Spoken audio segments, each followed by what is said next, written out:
Welcome everyone to a meeting of the Boston Region Metropolitan Planning Organization. I'm David Moeller. I represent Secretary Monica Tibbetts, not here.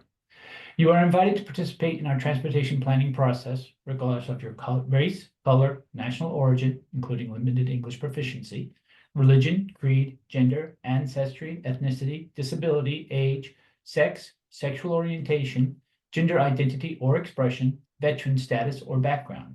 You can read the full notice of your rights and protections at www.bostnon.org/MPO_NON_DISCRIMINATION.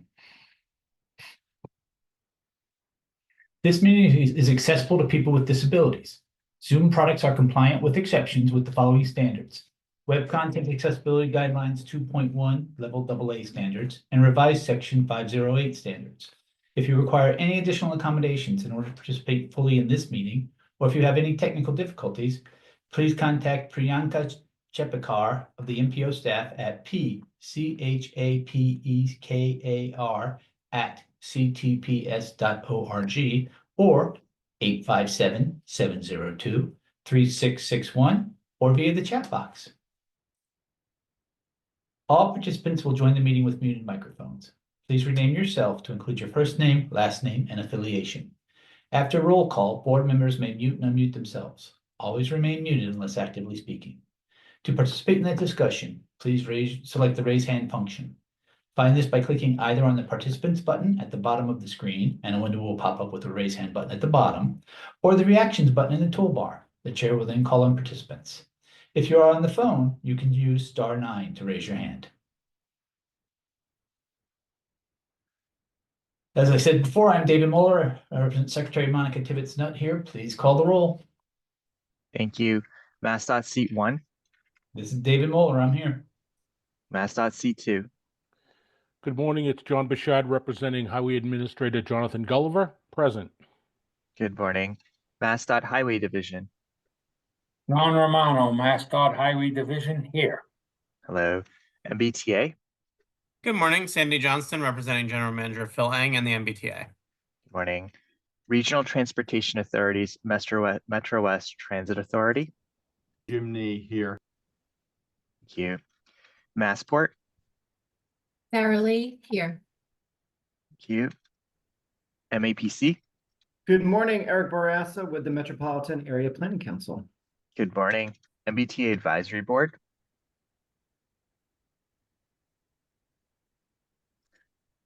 We'll return. Next is the Advisory Council. Leonard Diggins here. Thank you.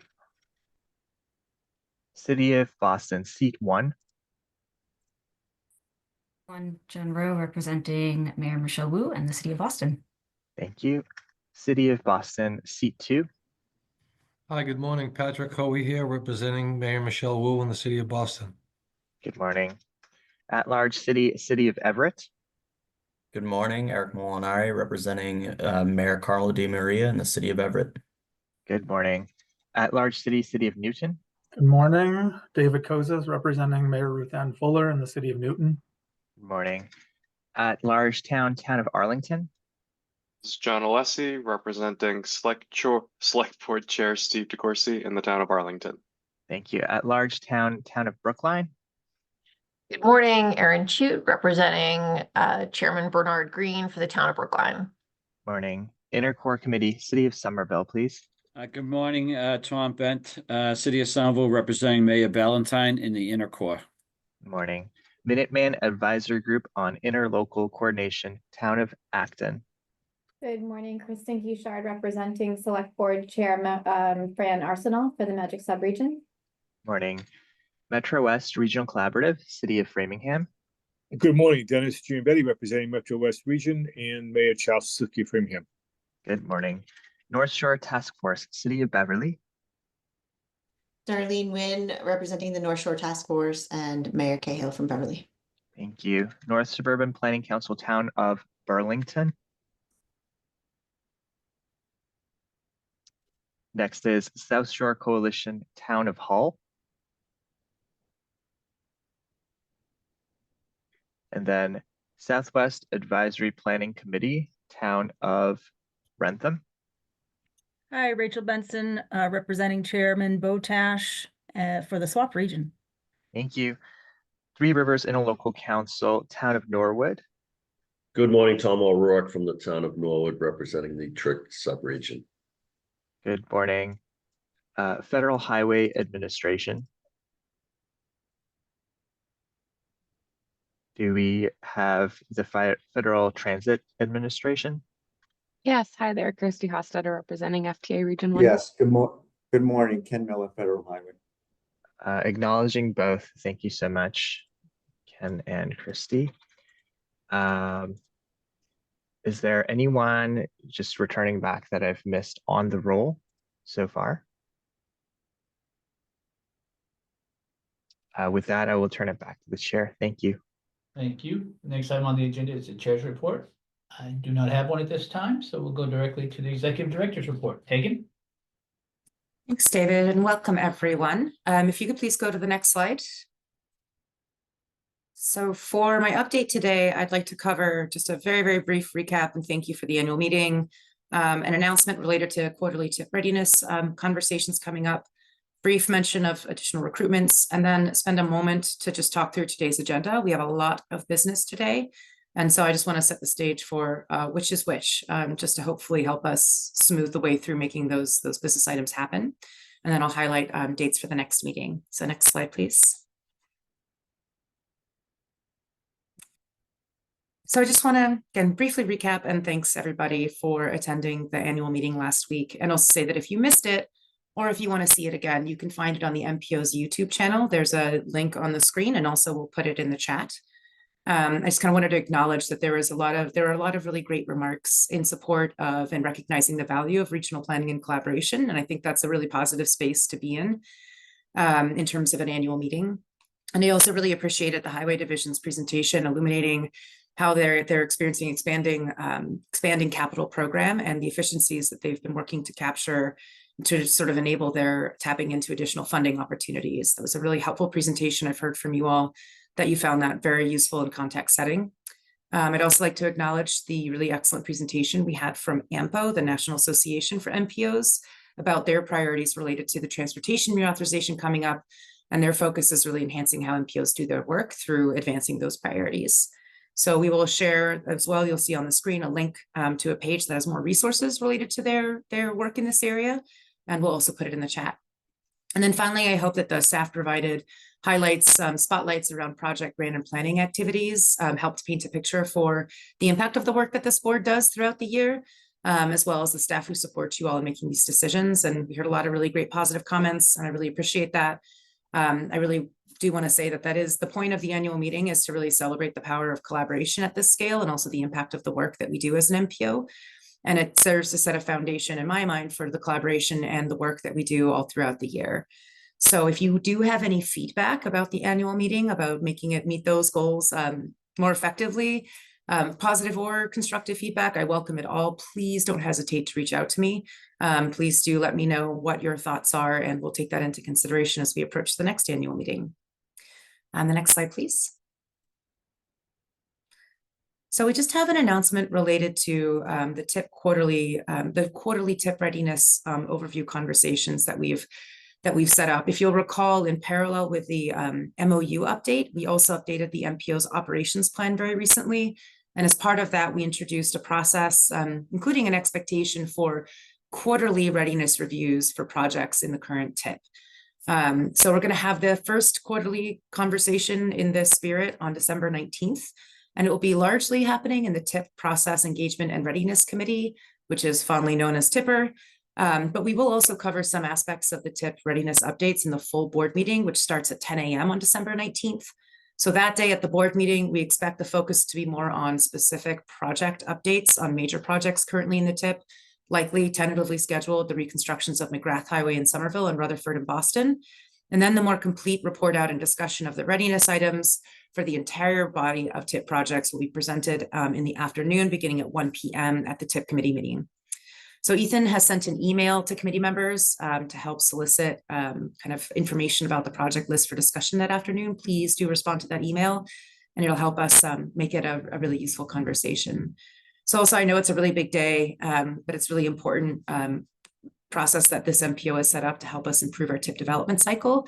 So save the date on December 19th for 10 a.m. for the board meeting. And if you're on the committee or you'd just like to attend the committee, for 1 p.m. then also at the board meeting.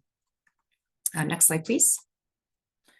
So we still have quite a few open positions that we're currently actively recruiting for. Some of them are more advanced in the process than others, so I won't list them all out here, but please know that there are positions that range from manager roles to planner roles. And we ask that you continue to help us to spread the word about these roles so that we can get really great applicants. And we'll put the same link that you see on the screen already. Now it's in the chat, so you can go look at those opportunities. Next slide, please. Okay, today's agenda, next slide. As I mentioned, we have a lot of business today. There was also a slight reordering since the agenda was originally posted last week. That's been updated in the last 48 hours or so. So I'd like to highlight that and encourage you to please look at the calendar for any updated or kind of shifted materials in terms of referencing when they're going on the agenda. And then also just wanted to quickly run through what these items are, just so that we know kind of the larger framework about what we're going to accomplish. So first, we'll be doing the vote to endorse federal fiscal years 25 to 29 TIP Amendment 1. That includes reprogramming of earmarks and discretionary grants from 2024. It also includes programming some new grants and also includes one delay of a regional target program project, regional target program project. So that's been out for public comment, and this will be coming back to review any comments and ask you to endorse.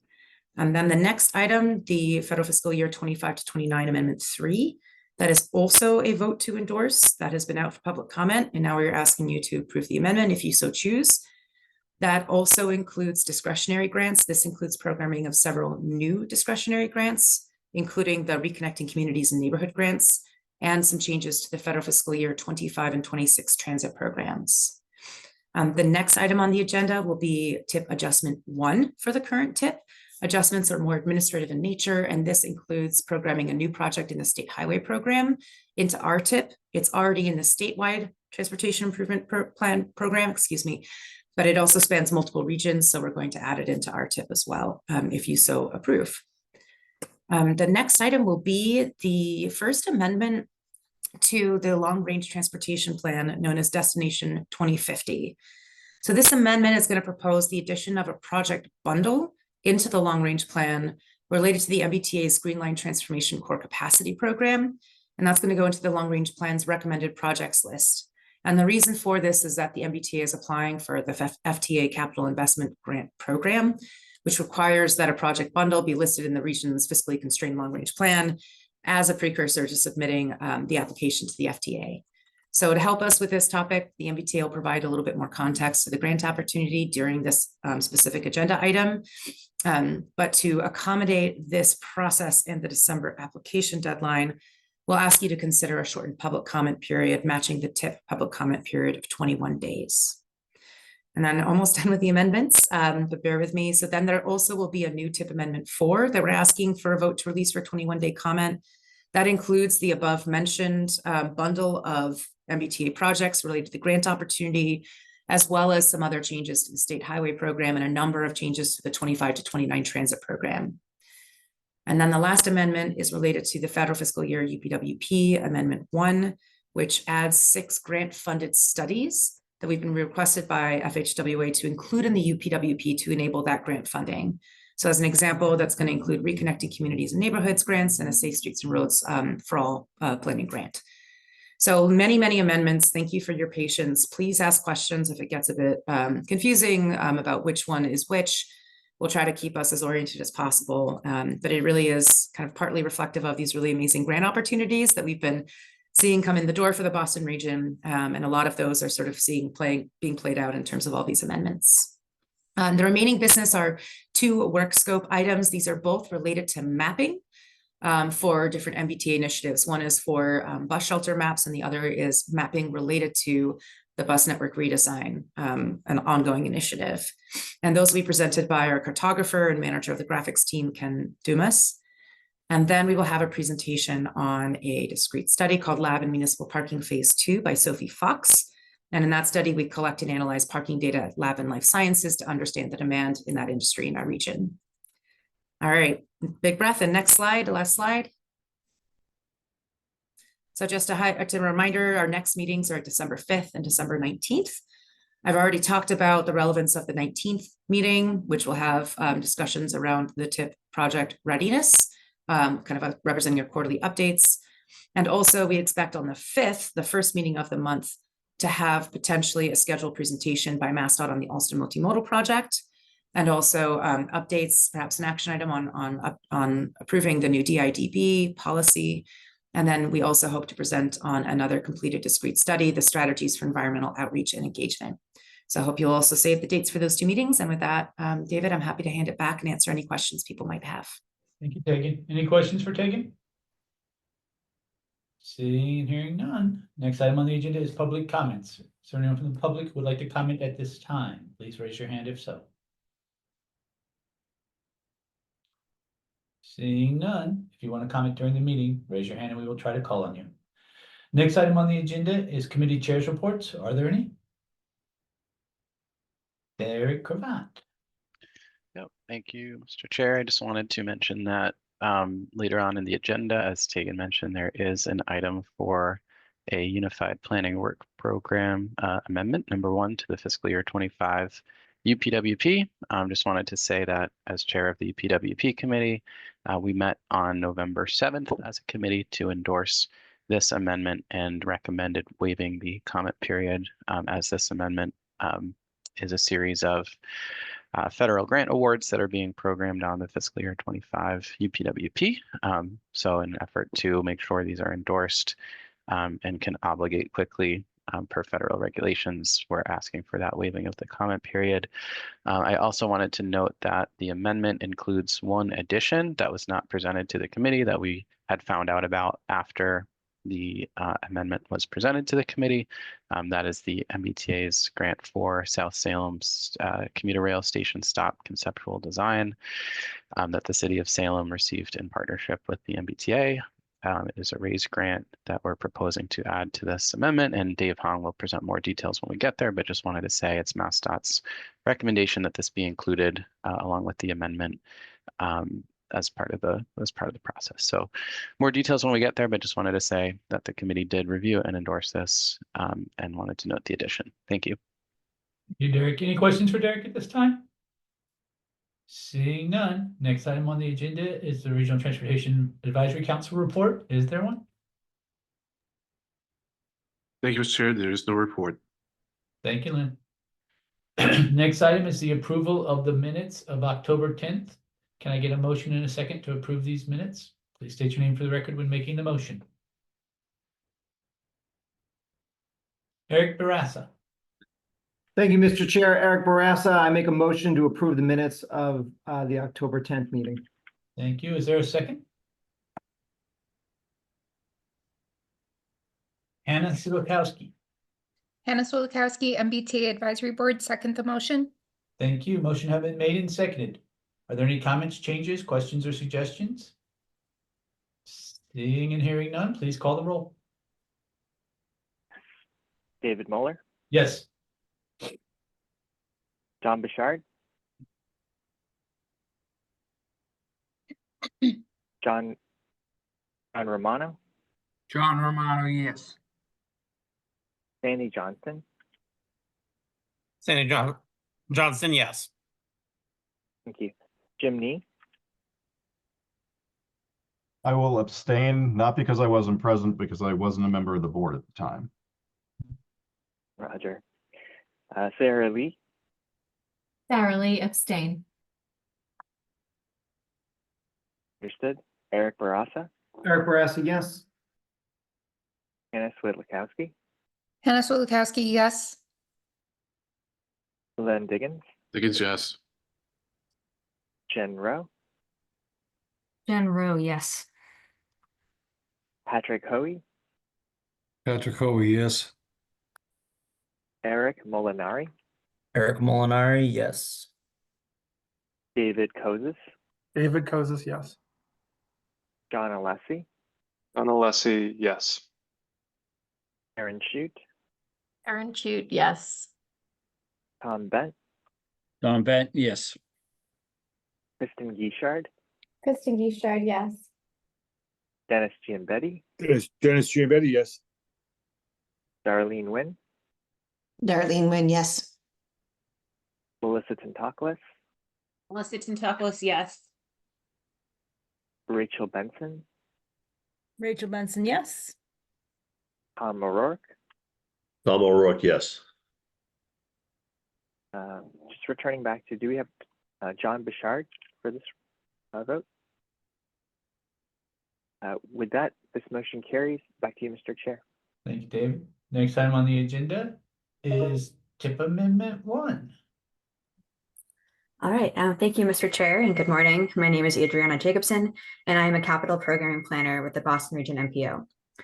The purpose of this presentation is to summarize the content of Amendment 1 prior to a vote to endorse. This amendment has completed a 21-day public comment period. We go on to the next slide, please, and the following one as well. Amendment 1 involves changes to the federal fiscal year 2025 earmarked discretionary and regional target programs.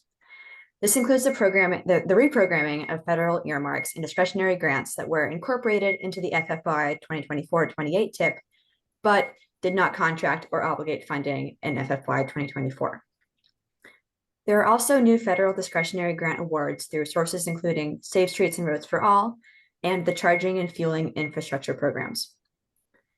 In addition, there is a delay of a project in the Regional Target Funding Program in Woburn from FFY 2025 to 26, based on a revised advertisement date to February 2026. Sorry, there seems to be bad feedback coming through. Is anyone else hearing that? Received a comment. Yeah, I can still hear you though. Okay, I'm sorry about that. No worries. Let's see. There is a delay of a project in the Regional Target Funding Program in Woburn from FFY 25 to 26 based on a revised advertisement date to February 2026. This delay will be factored into the development of the 26 to 2030 TIP. Lastly, there is a correction of the funding amount on project S12997, the Cambridge and pedestrian bicycle crossing of the MBTA Fitchburg line. If we go on to the next slide, please. Thank you. Originally, the funding amount proposed for programming was incorrectly listed at $2,999,067. Although this figure reflected the amount programmed in the FFY 24-28 TIP, this does not represent the full discretionary grant award of $2,400,000 and the $600,000 match. The MPO staff requests that this correction to $3 million be included in this amendment. Next slide, please.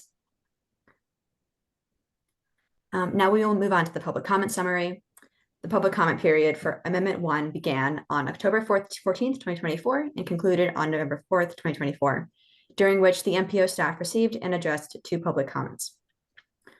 The first comment expressed opposition to the nature of the earmark programmed for the construction of a separated bicycle lane on Steel Place in the city of Cambridge due to concerns of parking availability.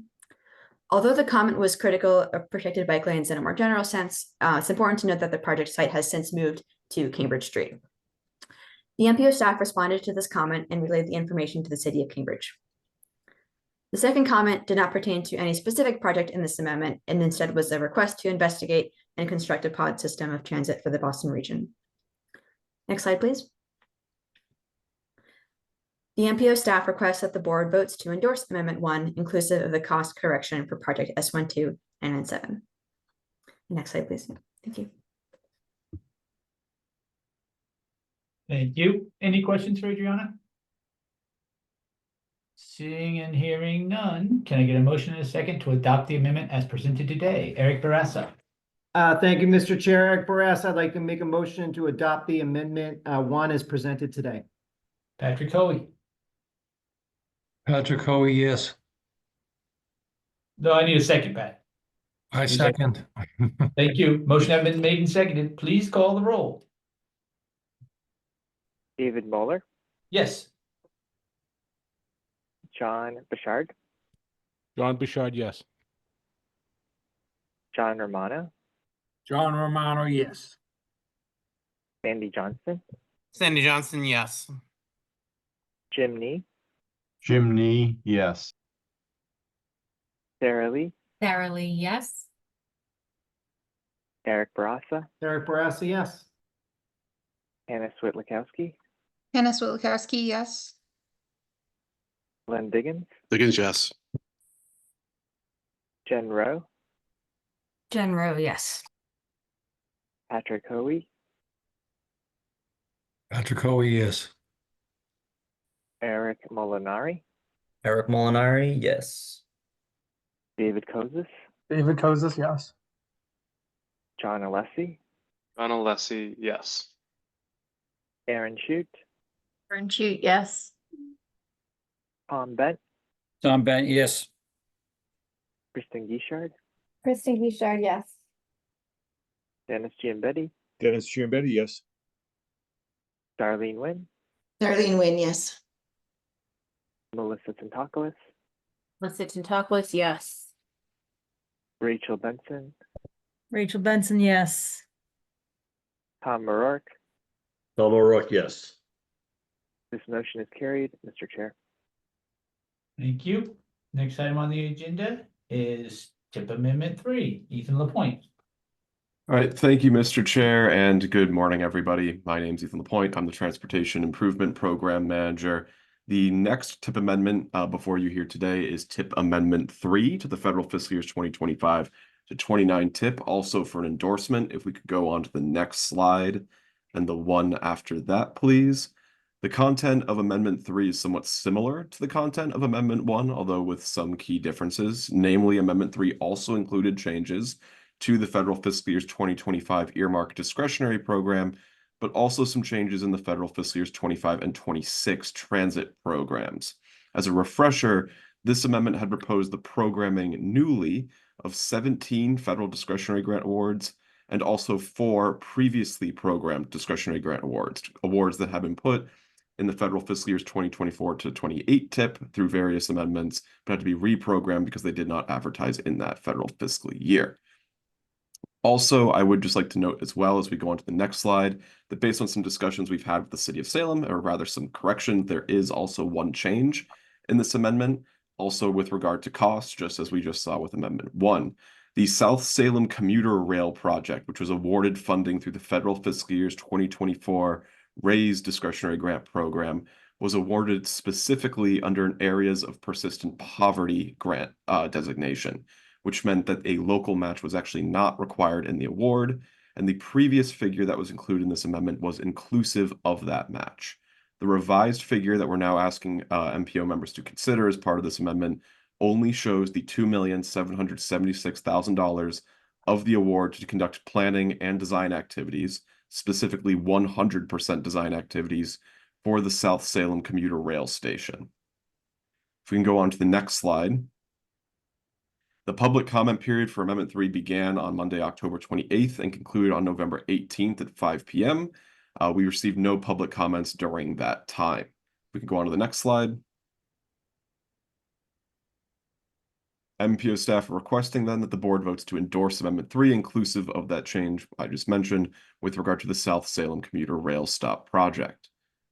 I'm happy to field any questions on this. Thank you. Any questions? Thanks for the comments, lady. I'm actually good? Wait, well, yeah, I mean, I think. Melissa, can you mute? Thank you. Lindsay? Hi, good afternoon, everybody. Lindsay Heffernan, Chief of Policy and Strategic Planning for the MBTA. Happy to be here today and appreciate the MPO for all their support of many discretionary grants captured within Amendment 3. It's been a very busy year at the MBTA here in this area, but we could not do this without the support of all of you and all of the members here. I want to note particularly there's Reconnecting Communities grants for Everett and Lynn that the MBTA will partner in and work to support, along with programs around electrification for buses, our Lower Broadway Raise grant, Green Line Accessibility, our ASAP grant, and fund programs around modernization. We are proud of each and every one of these programs, but I do want to in particular note a large addition, which is the North Station Drawbridge program. This program and this project, which is a $1.2 billion project for the MBTA, we expect construction to last approximately 8 years, is critical for us for the replacement of a Depression-era drawbridge spanning the Charles River and connecting the cities of Boston and Cambridge. In terms of criticality, the North Side Regional Rail Network all rely on this bridge. We have more than 1,100 passenger trains traverse it every week, which amounts to nearly over 11 million passengers per year. All 4 of our commuter rail routes on the north side terminate here from Fitchburg, Haverhill, Lowell, and Newburyport Rockport line. This bridge has supported a very strong ridership recovery along our regional rail network and is expected to increase in demand on that network over the coming years. We know that this project not only is important to supporting our current way of delivering service, but also preparing us for the modernization and the future. This will reduce idle time and emissions as trains currently have to delay and wait for access to North Station. It'll foster multimodal connections throughout Greater Boston and provide for efficient and safe and more reliable transportation services. And then finally, I would say that this project is an important part of our climate resiliency. As we know, there are concerns along the entire north side of the network in that area, and this will be moving critical bridge infrastructure components above projected sea level rise, while we're also working to improve our working conditions for our Keolis employees and lay the groundwork for the future regional rail electrification on the north side. So want to just take a moment, Chair, and just explain some of these important benefits that we know that this bridge has for the entire region. And thank you all for your time. Thank you, Lindsay. Any other questions or comments? Jen Rowe. Yes, thank you, Mr. Chair. So first, I just wanted to say that given the federal context, we really appreciate the imperative of programming these projects in an expeditious manner. Having worked on now some federal applications, I understand just how much of a feat it is to get an application together, and that each line item here represents an immense amount of work organizing the hopes of residents that they share for our roadway and our transit infrastructure, and really pulling them together into eligible projects. I'm glad this board is taking action to program these funds and provide some additional level of certainty that they'll stay in our region. And I would really like to recognize MPO staff, Adriana, Ethan, Dave, all of the staff in graphics, editorial, leadership, who really supported pulling all of this off in an exceptionally busy time. So I wanted to recognize that. And while we aren't going to stand in the way of getting that degree of certainty for any of these projects, we do remain concerned about the fate of the bicycle and pedestrian connection that the MBTA had dropped from the scope of the North Station Draw 1 project. Of course, we understand how importantly critical this project is for all the reasons Lindsay outlined, and yet also the connection bridges a significant gap in the regional bike ped network between North Station in Boston and North Point Park in Cambridge. Among many of its potential users, it would also be available to the tens of thousands of MBTA passengers that use the North Station every weekday. And it's been a longstanding commitment of the state's central artery mitigation, as described in the 1995 New Charles River Basin Master Plan. This project was included in the RFP that was released in 2019, and it had been in prior applications for federal funding, the most recent of which in August of last year. And yet, when the MBTA presented its capital plan before this board in April of this year, we noticed that in the project description omitted language about the pedestrian connection. We've gradually learned that This, was dropped from the project. And we have not heard, though, a clear plan from any of the relevant state agencies for how the connection will be designed and constructed and by whom. Past alternatives that have been studied over the years have all proven infeasible for a variety of different reasons. And yet we also haven't heard clearly a very definitive regulatory or engineering constraint that would preclude the bike ped connection being attached or on the same footings as the rail bridge. We did bring this up at the October 24th MPO meeting, and we voted out this amendment for public comment at that meeting, and we had requested a presentation about the project. We do want to apologize for misspeaking when we made that request. We had requested information from the MBTA about this, but we hadn't specifically requested a presentation before that date. So our apologies for that. We do really appreciate the information that Sandy, Josh, Laura, Lindsay have provided, and we understand we can't always expect them to have all the detailed information about all of the projects that they bring forward.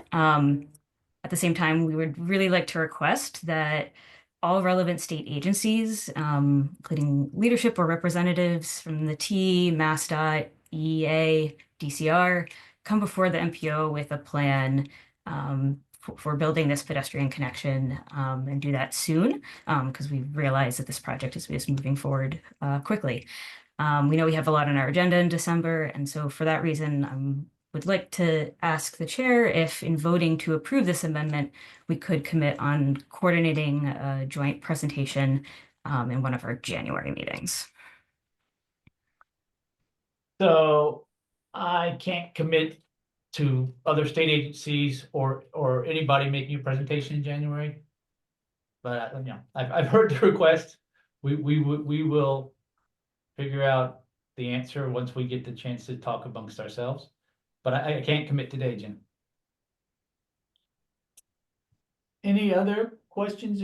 Tom Bent. Thanks, Mr. Chair. I just want to second, Jen's comments about the request for a meeting. Part of North Point is in Somerville also, and we would like to, hear, more information about the project. So, if you as chair could encourage the other agencies to put together a presentation that the MPO can see, we would appreciate that. Thank you. Thank you, Tom. Others? Seeing none, please call the roll. Oh, wait, did I get a motion in a second? No, I haven't gotten a motion in a second. Can I have a motion to approve the amendment as presented today? And a second, and please state your name for the record when making the motion. Tom Bent. Mr. Chair, I'll make that motion. Thank you. Jen Rowe. Second motion. Thank you. Motion having made and seconded, please call the roll. David Muller, Yes. John Bouchard, John Bouchard, yes. John Romano, John Romano, yes. Sandy Johnston, Sandy Johnston, yes. Jim Nee, Jim Nee, yes. Sarah Lee, Sarah Lee, yes. Eric Barassa, Eric Barassa, yes. Hannah Switlikowski, Hannah Swilakowski, yes. Len Diggins, Diggins, yes. Jen Rowe, Jen Rowe, yes. Patrick Hoey, Patrick Hoey, yes. Eric Molinari, Eric Molinari, yes. David Kozis, David Kozis, yes. John Alessi, John Alessi, yes. Aaron Shute, Aaron Shute, yes. Tom Bent, Tom Benton, yes. Kristen Gishard, Kristen Gishard, yes. Dennis Giambetti, Dennis Giambetti, yes. Darlene Wynn, Darlene Wynn, yes. Melissa Tantakis, Melissa Tintopoulos, yes. Rachel Benson, Rachel Benson, yes. Tom O'Rourke. Tom O'Rourke, yes.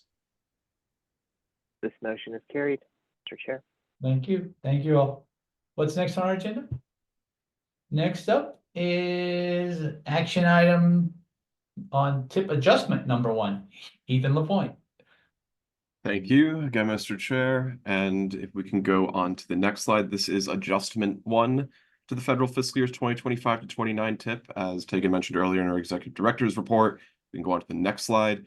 Tip adjustments are usually smaller scale actions that do not require a public comment period to be incorporated into them prior to when the MPO board may vote to endorse them.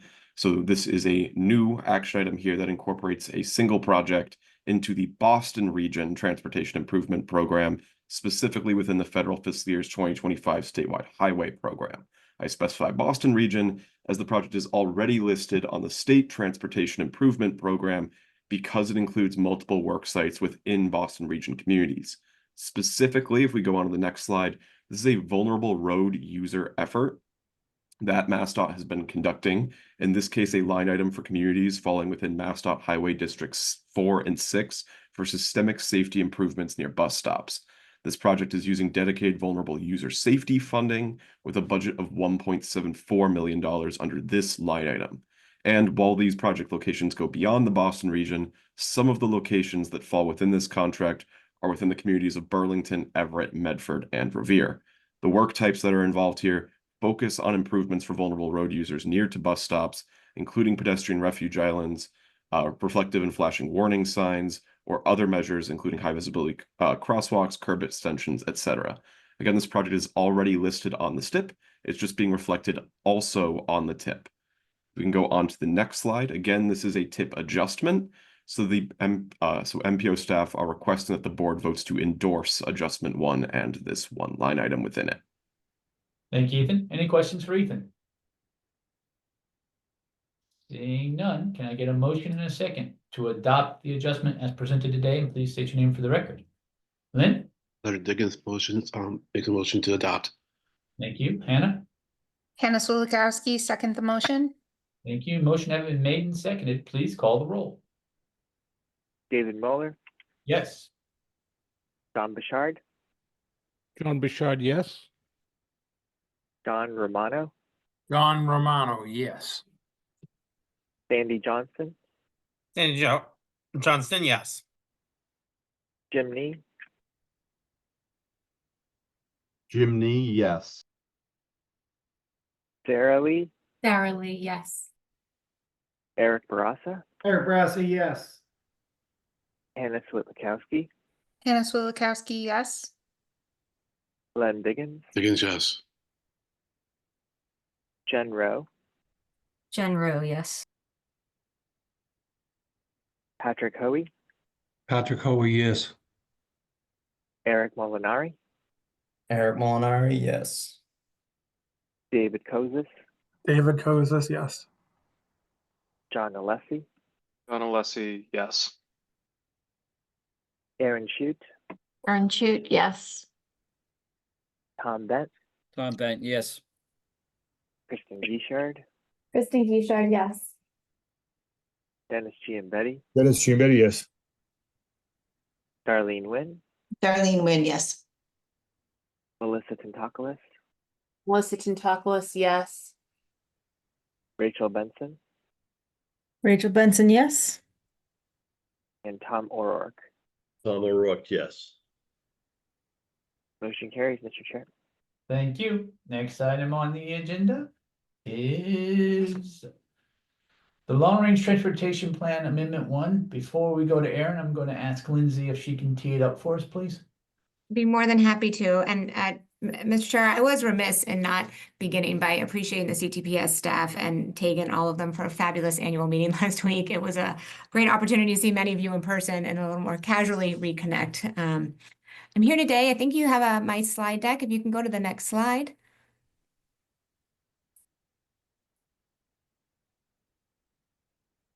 Maybe you don't have my slide deck. Should I? Yeah. We do. Can we proceed to the next slide, please? You can go one more if you don't mind. Perfect. Thank you so very much. I'm here today to talk about the FTA's Core Capacity Investment Program, CIG, which presents a unique opportunity to support investment in the Green Line, the oldest subway in America, directly serving our residents of Boston, Cambridge, Medford, Newton, Somerville, Brookline, and surrounding communities, of course.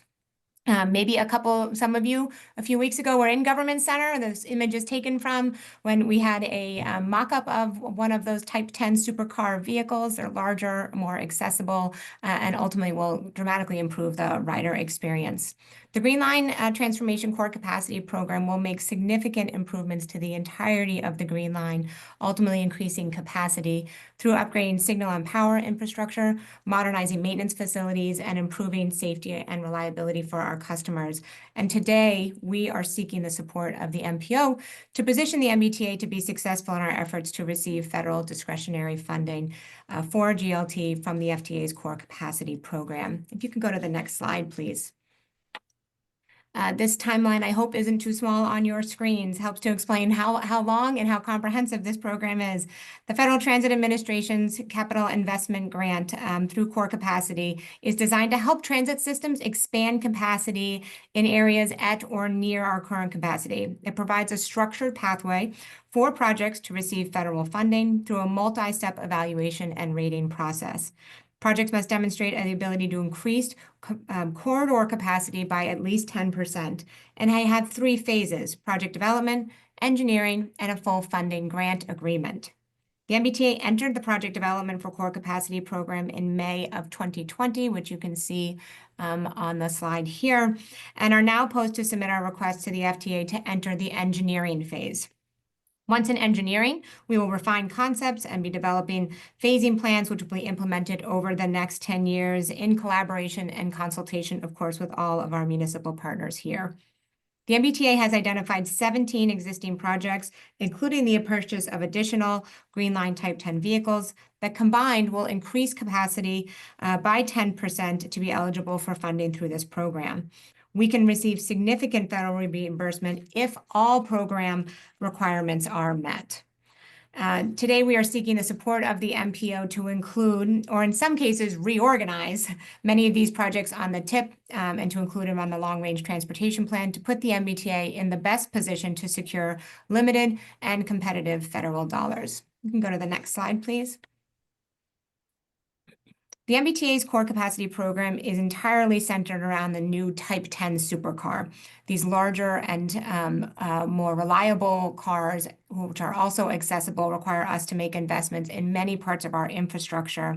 You can see some of those here: to track, signal, power, stations, and maintenance facilities. I realize we have an acronym on here, VMF, our Vehicle Maintenance Facilities, for the next generation of light rail service. You can go to the next slide, please. So this new transit infrastructure along the Green Line will improve service reliability and overall system capacity. I recognize these numbers may also be small on your screen, but this focuses on improving accessible and equitable transportation options throughout the Green Line system and improving access, we hope, to jobs, education, and essential services. This project will transition the MBTA's Green Line to a cleaner, more energy-efficient rail vehicles that will also allow for more riders to utilize public transportation. You can see numbered along the side here all of the various projects that are part of this program. And we could go to the next slide. Therefore, today, what the MBTA is requesting: 17 projects that comprise the Green Line Core Capacity projects are estimated to cost more than $3 billion, and the MBTA will be seeking 50% federal funding through the CIG Core Capacity Program, resulting, obviously, in $1.5 billion. To stay on track in the CIG program, we must meet the FTA's deadline for entering engineering, which is at the end of December of 2024, so coming right upon us. The inclusion on the TIP and the long-range transportation plan are required components for the submission MBTA must make to enter the engineering phase of the Core Capacity Program. And rightly, the federal government looks at these important procedural steps as part of a serious commitment that the region has to this project. Today, we are seeking the support of the MPO to reorganize these projects on the TIP. Currently, they are listed often in separate programs and to include them on the long-range transportation plan to put us in the best position to attract those federal dollars. So our specific ask, Mr. Chair, is to amend the TIP to consolidate the projects onto a single line item labeled Green Line CIG Core Capacity to support our discretionary grant application and frankly, make it easier for our federal reviewers to find the projects. I would note that that TIP amendment is largely procedural since those individual projects are predominantly already on the program. And then finally, to include the Green Line CIG core capacity in the long-range transportation plan. And with that, I thank you very much and hand it back to you, Mr. Chair. Thank you, Lindsay. And now we're going to transition to Aaron. So we're doing the LRTP amendment first, and then we will do the TIP amendment after. But the LRTP amendment is a precursor to the TIP amendment. So Aaron, whenever you're ready. Thank you, Mr. Chair, and good morning, everyone. My name is Erin McGuire. I am a long-range transportation planner on the staff to the Boston Region MPO. Today, I'm going to be walking you through the contents of the proposed amendment to the long-range transportation plan, Destination 2050, which was endorsed back in July of 2023. Overall, the MPO is responsible for developing and updating a long-range plan that establishes a vision for the region's multimodal transportation system and maintains a fiscally constrained list of projects that are, quote, regionally significant.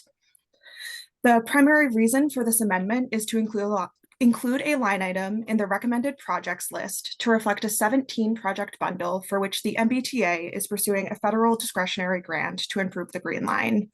The FTA requires grant applicants for the grant to include project bundles in the Regional Transportation Improvement Program and Long Range Transportation Plan before an application is submitted to the FTA.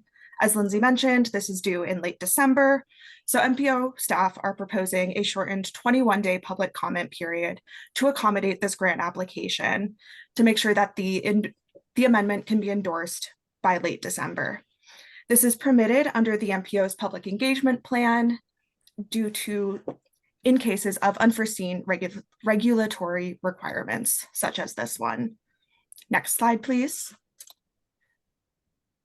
So the Green Line Transformation Program bundles together 17 existing MBTA projects on the Green Line. Many of these projects were previously identified for alternative funding sources, and the project bundle is anticipated to cost about $3 billion, with the MBTA requesting $1.5 billion from the FTA's Section 5309 funding, which is a discretionary capital investment grants program. The proposed projects would support investments on tracks, vehicles, and maintenance facilities to support the MBTA's incoming Type 10 cars. Anticipated outcomes include service and capacity improvements, and additional information about these specific projects can be found in a memo that is posted to today's meeting calendar. Next slide, please. The FTA Section 5309, or Capital Investment Grants Program, is a discretionary grant funding program that funds transit capital investments. The program funds 3 general types of activities, those being new starts, small starts, and core capacity projects. The MBTA's project bundle is composed of core capacity projects. This funding is directed towards design and construction activities of a corridor on an existing fixed guideway transit system. A stipulation here is that the project outcome must improve capacity by not less than 10% in that corridor that is at capacity today or expected to be in the next 10 years. The bipartisan infrastructure law included the new ability for project proponents to bundle multiple projects together under a single application. However, this bundle must be reflected in the region's long-range plan before the application can be submitted to the FTA. Next slide.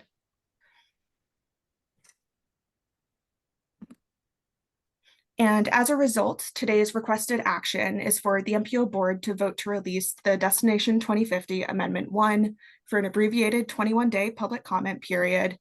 This public comment period would commence tomorrow on Friday, November 22nd and end on December 13th at 5 p.m.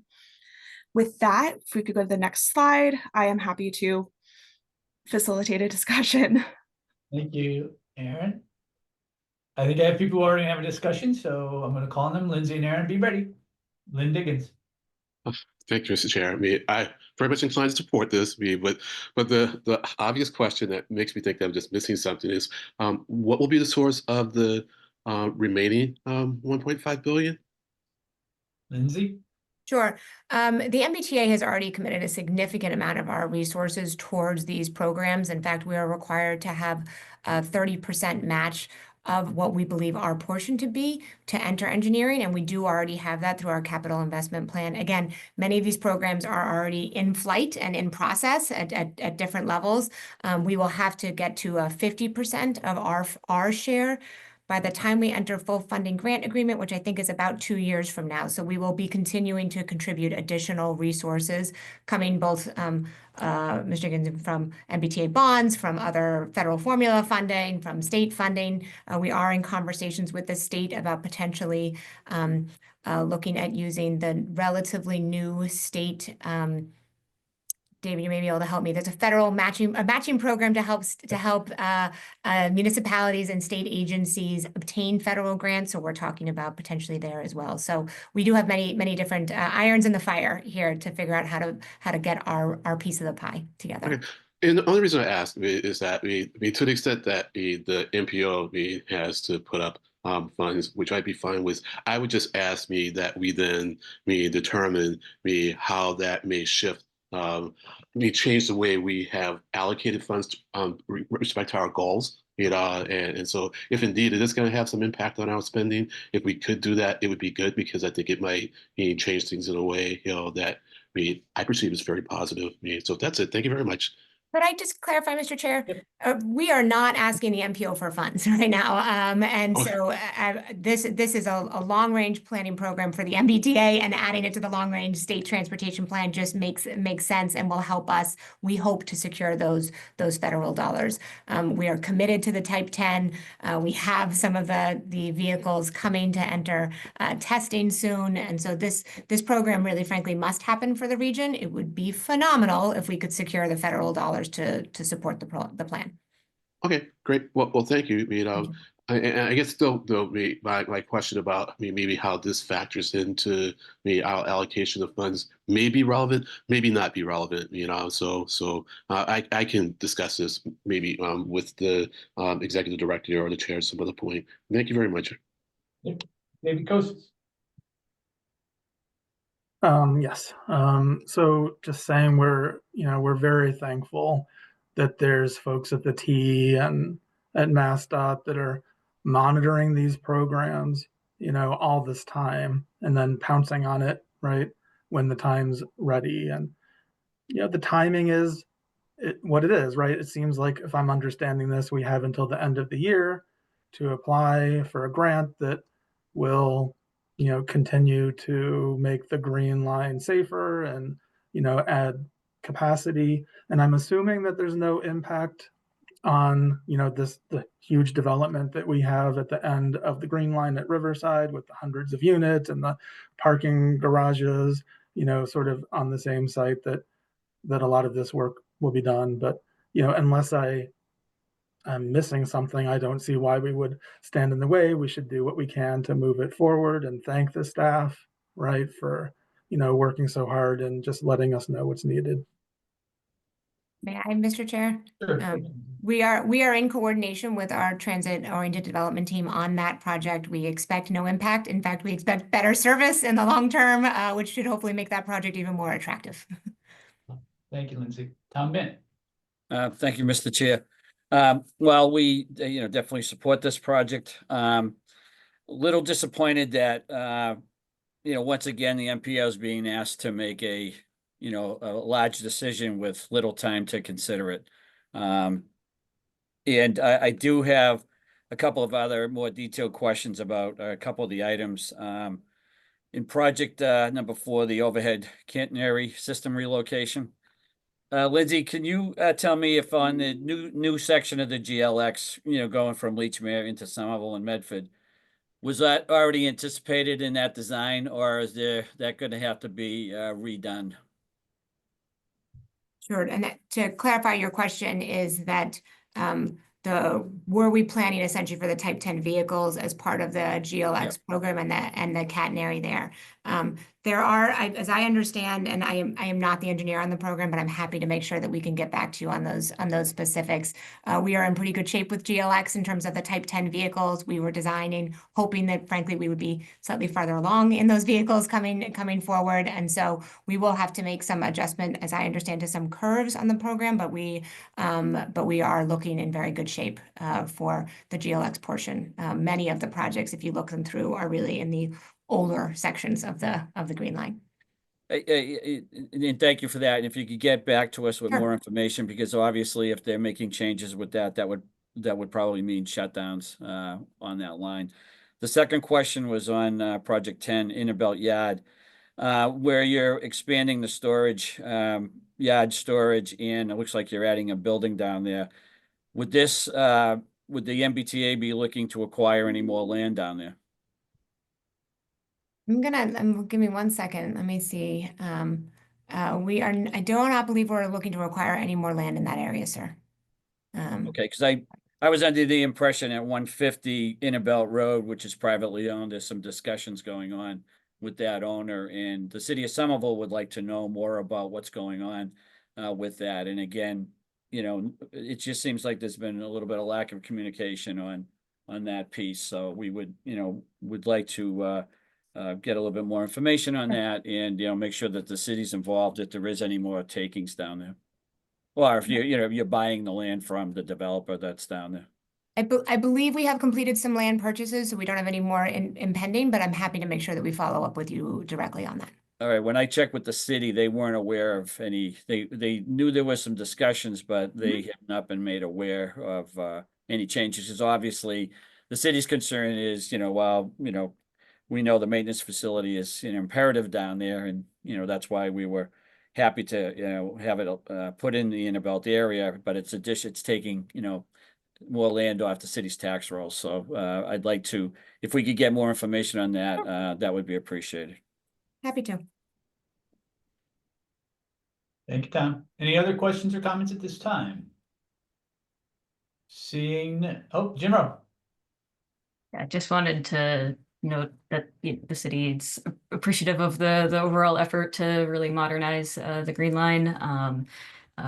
You know, of course, we and understand, you know, some of the unique constraints around this moment and the degree of urgency.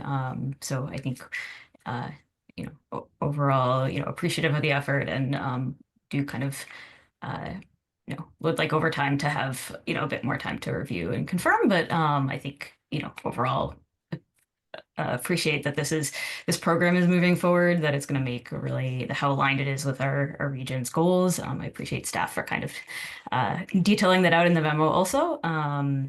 So yeah, looking forward to working together around the Boston components, and making sure that like the streetscape components to those like really maximize the benefit for accessibility on those stations. Thank you, Jen. Any other questions or comments? Seeing none, can I get a motion and a second to release this adjustment or amendment for a 21-day public review process? Please state your name when making the motion. Lynn Diggins. Leonard Diggins makes the motion to approve the release for 21-day comment period. Thank you. Thank you. Aaron Shute. Aaron Shute seconds. Thank you. Motion has been made and seconded. Please call the roll. David Muller, Yes. John Bouchard, John Bouchard, yes. John Romano, John Romano, yes. Sandy Johnston, Sandy Johnston, yes, with gratitude to the MPO for considering this important motion. Jim Nee, Jim Nee, yes. Sarah Lee, Sarah Lee, yes. Eric Barassa, Eric Barassa, yes. Hannah Switlikowski,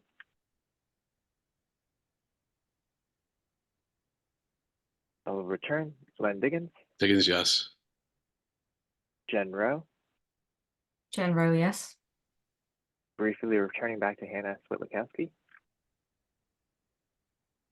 Thank you. I was muted. Yes. And apologies, I had to hop off and back on. Not a problem. Thank you. Patrick Hoey, Patrick Hoey, yes. Eric Molinari, Eric Molinari, yes. David Kozes, David Kozis, yes. John Alessi, John Alessi, yes. Aaron Shute, Aaron Shute, yes. Tom Bent, Tom Bent, yes. Kristen Guichard,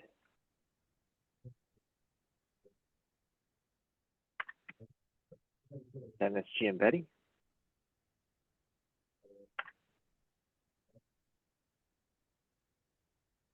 Dennis Giambetti, Darlene Nguyen, Darlene Nguyen, yes. Melissa Tentopoulos,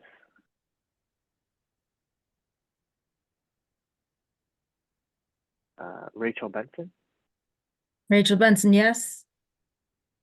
Tom O'Rourke. Tom O'Rourke, yes. Is there anyone else that I have not called on this roll? Yes, it's Dennis Giambetti, yes, sorry.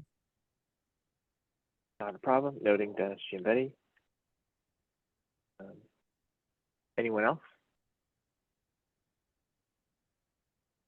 With that, this motion carries as well. Thank you, Mr. Chair. Thank you, David. Next item on the agenda is the tip amendment that goes along with the LRTP discussion we just had. Ethan Lapointe. Great, thank you.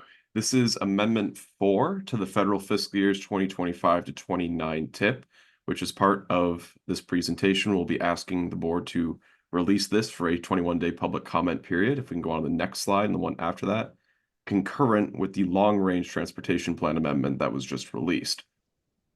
So in addition to the capital investment grant projects for the MBTA that were just covered in the previous presentations, Amendment 4 also includes a variety of other changes as well. Specifically, some projects within the federal fiscal year's 2025 statewide highway program, one project within the federal fiscal year 2025 earmarked discretionary program, and a series of changes throughout federal fiscal years 2025 and 29 of the transit program for the MBTA in addition to the CIG grant. Specifically for the statewide highway projects, Amendment 4 incorporates a cost reduction on an interstate resurfacing and bridge preservation contract on Interstate 93 and 95, and also a cost increase for a resurfacing contract on Route 9 in Brookline and Newton. The earmarked discretionary program includes one new discretionary grant award for the city of Boston as well. When I say new, it is being programmed newly onto the tip. Specifically, if we can go on to the next slide, for the statewide highway program. If we can go on to the next slide, please. Thank you, and the one after that. The Randolph, Canton, Dedham, Milton, and Westwood contract for pavement and bridge preservation on Interstate 95 and Interstate 93 has seen a cost decrease from about $29.9 to $18.3 million. I will also note here that the figure that is shown on screen is the updated cost figure. The table that is posted for this amendment currently indicates about a $21 million reduced cost figure, as that budget estimate has been further refined over the past couple of days. So just noting that the amendment and materials posted differ slightly from this presentation, but what is included in this presentation is the up-to-date cost figure. That's a net decrease of $11.56 million. And I'll also note that there's a scope change also included in this contract. There's also now a new bridge included in this project, which is the Ponkapoag Trail Bridge over I-93 and Route 1 in Milton. For the Brookline and Newton contract, that is a resurfacing and related work on Route 9. That is an increase from 8.34 to $9.55 million, a $1.2 million net increase, as the project recently attained a plan specifications and estimates submission on October 9th. The project's expected to advertise for construction bids on December 28th. We can go on to the next slide and the one after that, I believe. Oh, I'm sorry, I was wrong. For the Roxbury Resilient Corridors. Can we go back to the slide we were just on with the Roxbury Resilient Corridors project? Thank you. So this project is the Roxbury Resilient Corridors grant for the city of Boston, which was awarded through the federal fiscal year's 2022 raised discretionary grant program through the United States Department of Transportation. This is a $20 million award to develop a multimodal transportation corridor on a variety of streets throughout Roxbury, specifically Melnia Cass, Malcolm X Boulevard, and Warren Street, with bus priority in mind. It also incorporates a $5 million match from the city, although I would note the total matching contribution from the city on this contract is about $12.5 million. Given the award is $20 million here, we're showing an 80-20 for purposes of this amendment for a total of $25 million. We can go on to the next slide to move into the transit program projects. These are all changes for the MBTA. Starting on the next slide, I would note that for purposes of this program and starting off really with the capital investment grant projects that were just discussed, this reflects a $1.5 million figure for a prospective grant application by the MBTA to the core capacity program for those green line projects that were just presented. If we go on to the next slide, we can go into the other MBTA line items that are included in this amendment. So as part of this amendment, the MBTA has provided a new table. It's usually referred to as Table 3-9 in the TIP document, which not only outlines the programmatic level changes for the MBTA across their different federal formula funding categories, but also the specific projects included in those programs. As part of this presentation, I will be covering the overall changes across all 5 years within the transit program for specific federal funding categories for the MBTA by programs. For example, the Bridge and Tunnel program between federal fiscal years 2025 and 2029 is seeing a net decrease in the Section 5307 funding area from $95 million to about $91.5 million. Again, you can find all of the specific projects for the Bridge and Tunnel program in Table 3-9. For the Revenue Vehicle program, that is also seeing an increase in this specific federal category from $672.6 to $796.7 million. The Signals and Systems program has a slight decrease from $216.55, it's specified relative decrease, to $194.9 million. Stations and Facilities, a decrease from $229.38 to $138.57 million. And the preventative maintenance line items are being removed for both this Section 5307 category and the category we'll get to shortly, as the maintenance activities that are included within these different line items of that program are embedded throughout the other 4. So Bridge and Tunnel, Revenue Vehicle, Signals and Systems, and Stations and Facilities all incorporate their own preventative maintenance and state of good repair activities. Thus, the preventative maintenance line item is being removed also as part of this amendment. For Section 5307 funding across these 5 programs, I should specify the net change is $38.76 million, going from $1,260.43 million to $1,221.67. We go on to the next slide, we then get to the Section 5337 program fundings for the MBTA, which incorporate the exact same kinds of capital programs. Bridge and Tunnel decreasing from $612.48 to $385.03, a net decrease of $227.46 million. Revenue Vehicles increasing from $207.1 to $326.76 million, about $119.66 million of net increase. Signals and Systems from $179.11 million to $213 million, a net increase of $33.89 million, and another increase for Stations and Facilities from $373.12 to $597.76 million, net increase of $224.64 million. And just as with Section 5307, the preventative maintenance line item is also being removed, as these activities are present in other areas as well. It's also worth noting here that as far as the Section 5337 net changes between these programs is relatively small. This is a total program increase for Section 5337 of $18.41 billion relative to a total program size of about $1.5 billion. So going from $1,504 million to $1,522 million. And lastly, for the formula programs for Federal Transit Administration funding, on the next slide we have Section 5339, which is bus and bus facilities efforts. These are all consolidated into one programmatic line item. We can go on the next slide, please. which is a increase from $39.91 million over the 5 years of the capital investment plan to $55.29 million between federal fiscal years 2025 and 29. It's worth noting here that while this is not included as part of this presentation, the net change across section 5307, 5337, and 5339 is about a net reduction of only $5 million between all of these figures I just covered. If we can go on to the next slide, we can then move into the non-formula, or I should note, other federal category, which does include some formula funding from the MPO. First off is the RRIF, which is the Railroad Rehabilitation and Improvement Financing, and the TIFIA Transportation Infrastructure Finance and Innovation Act program, which is a potential direct loan that the MBTA could pursue through the federal government to support some of their capital activities. This is an increase in the anticipated use of the TIFIA loan from $147.5 to $162.5 million in federal fiscal year 2025. Also notably, these next three line items are each projects that the MPO has contributed funding to through the TIP across different federal fiscal years of TIP development. So while we're amending this onto the federal fiscal years 2025 to 29 TIP, and many of these projects also already had funding in federal fiscal year 2025, what this amendment will be doing is taking the funding that the MPO had allocated in prior TIPs and consolidating it and carrying it over into 2025. There are no cost increases on any of these three projects, starting with the Columbus Avenue Bus Lane Phase 2 contract, which currently has $7.5 million in federal fiscal year 2025, and will have carryover bringing that up to $34.05 million, reflecting the total contribution by the MPO to this project.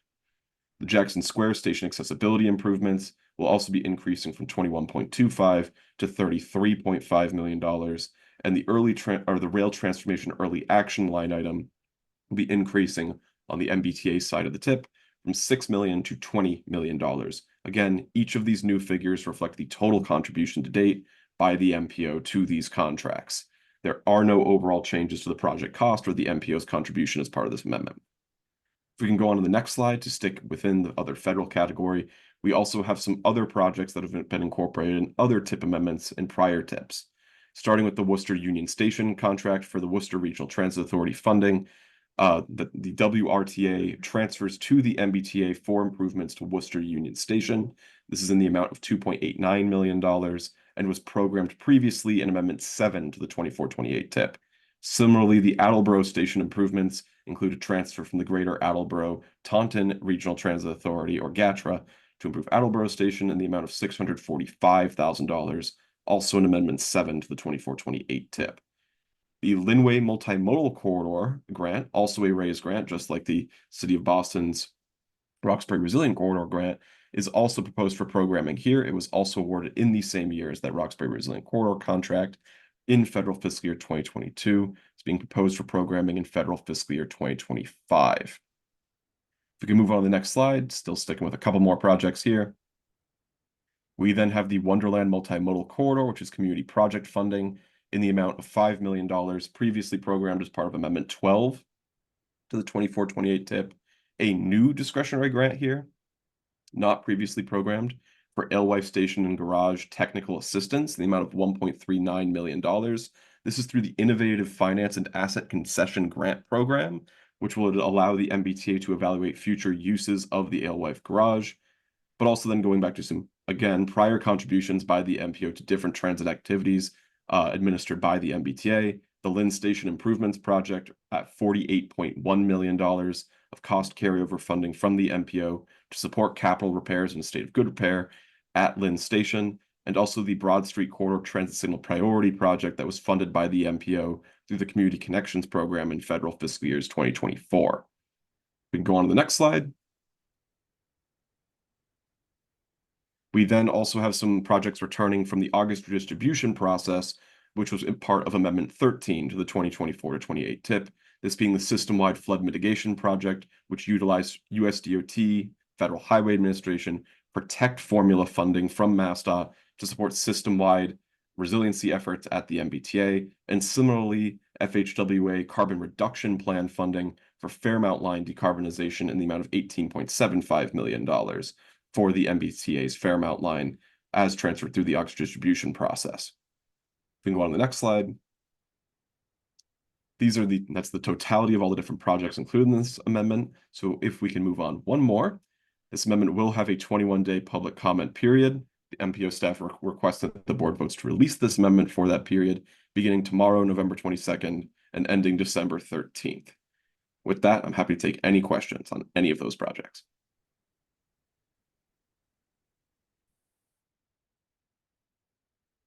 Thank you, Ethan. Any questions for Ethan? Eric Barassa. Thank you, Mr. Chair, and thank you, Ethan. That was a lot to cover.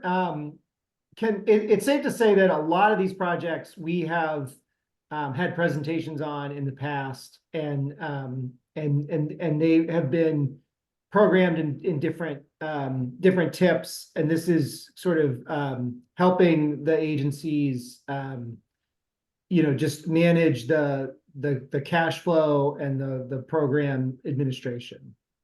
Is that safe to characterize some of this? Correct. Our understanding is that previously when these projects were programmed on the tip, it was to support the ability of those projects to execute before the end of federal fiscal year 2024. In the case of this amendment, it would be to support the execution of those projects before the end of the calendar year, is my understanding, based on what project proponents have expressed. Thank you. Lynn? Thank you, Mr. Chair. Ethan, that Randolph Canton Dedham Milton project, I'm really impressed by the decrease in the cost of it. It seems to be one of those cases where we're getting more for less. Any explanation on that one? I mean, it's like stunning, the decrease cost. I would have to defer to Highway Division for specific questions on the scope of that contract, as it is, I think, a District 6 contract. Well, it's no big deal, so we can talk about it later. I know we have a long agenda. I thought maybe you might know offhand because it was so large. That's it. Thank you. John Bouchard, do you want to answer that question real quick? Certainly. That's I think that's why I was able to raise my hand. I'll lower it. Len, thank you for the comment in question. I mean, it's a bit of a change in project scope. We we paved a section of the roadway as part of a different District 6 project, so we removed that from there. We also removed some of the peer protection and preservation work that is for this project. We have open graded friction course material, which is when it starts to go, it goes very quickly, so we needed to jump onto this and attack it before we lose the pavement surface. There's a few other things we're going to have to do in the future, but this was an item we needed to attack because of the current surfacing, and want to get to that as soon as we can. And then we took a few of the bridges out as a result, because we really want to make sure we catch this before we lose it, I guess is the best way to describe it. Okay. Makes more sense to me now. Thank you. Appreciate that. Sure. Thank you, Mr. Chair. Any other questions? Seeing none, can I get a motion and a second to release this amendment for a 21-day public review process? And please state your name for the record. Rachel Benson. Rachel Benson will make that motion. Thank you. Eric Barassa. Eric Barassa, I'll second the motion. Thank you. Motion has been made and seconded. Please call the roll. David Muller, Yes. John Bouchard, John Bouchard, yes. John Romano, John Romano, yes. Sandy Johnston, Sandy Johnston, yes. Jim Nee, Jim Nee, yes. Sarah Lee, Sarah Lee, yes. Eric Barassa, Eric Barassa, yes. Hannah Switlikowski, Hannah Switlikowski, yes. Len Diggins, Diggins, yes. Jen Rowe,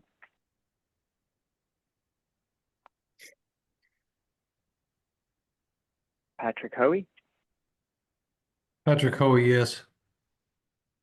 Eric Molinari, Eric Molinari, yes. David Kozis, David Kozis, yes.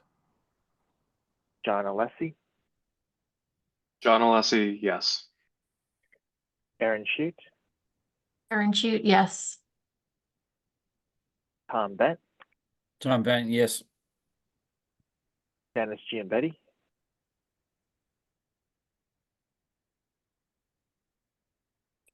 Dennis Streambetter, yes, sorry.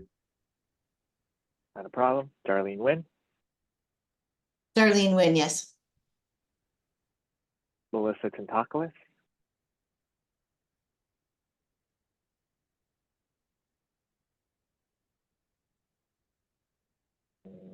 Rachel Benson, Rachel Benson, yes. Tom O'Rourke. Tom O'Rourke, yes. Thank you. Is there anyone that would like to be recognized for this vote? Further? This motion carries. Back to you, Mr. Chair. Thank you, Dave. Next item on the agenda is, I believe, adjustment number 1, maybe, for the Unified Planning Work. Oh, it's an amendment. I'm sorry. Amendment number 1 for the Unified Planning Work Program. This is you, Dave. Thank you, Mr. Chair. And great to see you all. My name is Dave Hong, Manager of MPO Activities and staff of the MPO. Today, we are presenting this fiscal year's first amendment to the Unified Planning Work Program, which includes an addition of 6 grant-funded studies. If we can move to the next slide, and then the next. Federal Highway has asked the MPO to include these into our UPWP and TIP planning documents, and to do this in a timely way to be able to obligate these funds to their recipients as soon as possible.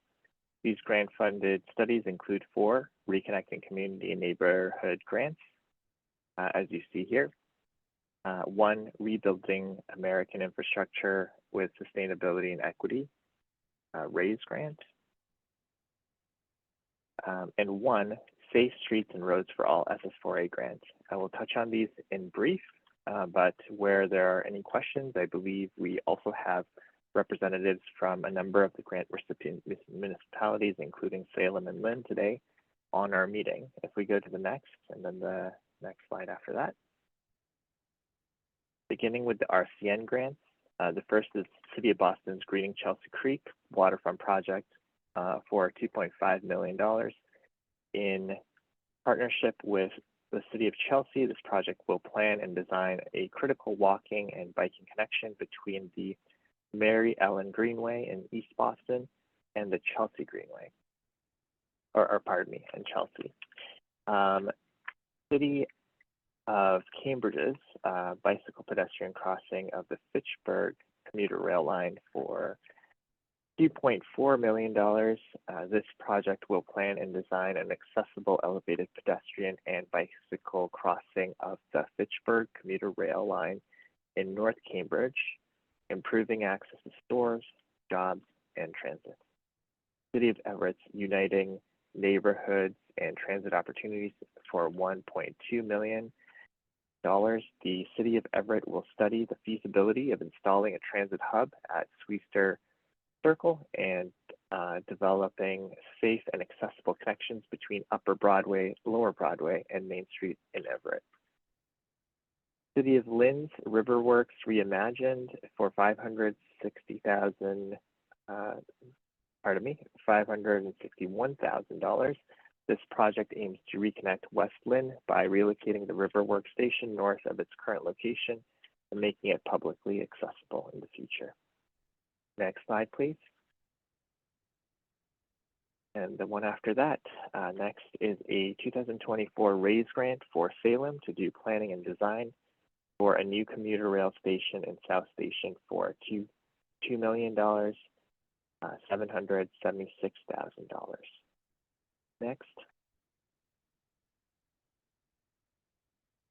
And then the next slide, in terms of SS4A grant, City of Everett's supplemental demonstration grant for $113,400. This project aims to update the city's safety action plan and conduct a demonstration activity installing sidewalk extensions using flex posts. Next. And then next slide. Within that context, we request a vote to waive the public comment period to be able to help obligate these grants promptly, and then to endorse Amendment 1 as presented. and welcome to facilitate any Q&A. Thank you, Dave. Back to you, Mr. Chair. Questions for Dave? Seeing none, I need a motion to waive the public process and adopt Amendment 1 as presented today. Eric Barassa. Eric Barras, I'll make a motion to waive the public comment and adopt Amendment 1 as presented today. Thank you. Lynn Diggins. Leonard Diggins seconds. Thank you. Motion has been made and seconded. Please call the roll. David Muller, Yes. John Bouchard, John Bouchard, yes. Hold on one second. John Romano, John Romano, yes. Sandy Johnson, Sandy Johnston, yes. Jim Nee, Jim Nee, yes. Sarah Lee, Sarah Lee, yes. Eric Barassa, Eric Barras, yes. Hannah Switlikowski, Hannah Switlikowski, yes. Len Diggins, Diggins, yes. Jen Rowe, Jen Rowe, yes. Patrick Hoey. Patrick Hoey, yes. Next is Eric Molinari, Good morning. Eric Molinari, yes. David Kozis, David Kozis, yes. John Alessi, John Alessi, yes. Aaron Shute, Aaron Shute, yes. Tom Bent, Tom Bent, yes. Dennis Giambetti, Dennis Giambetti, yes. Darlene Nguyen, Darlene Nguyen, yes. Rachel Benson, Rachel Benson, yes. Tom O'Rourke. Tom O'Rourke, yes. Anyone who would like to be recognized for this vote? With that, I believe this motion carries. Back to you, Mr. Chair. Thank you, Dave. Next item on the agenda is a work scope for the MBTA bus shelter map. Ken Dumas.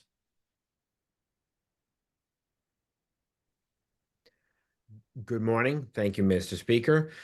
Yes, my name is Ken Dumas. I'm the manager of the graphics and cartography team, and I'm putting forth a work scope for MBTA bus shelter maps. So beginning back in 2020, the graphics team worked with the MBTA to create hundreds of individual custom-made maps that go into a series of bus shelters north of the city of Boston, which are maintained by the company J.C. Duco. Each map was specific to each shelter, or I should say stop location, with specific information, particularly all of the bus routes that basically use that particular stop.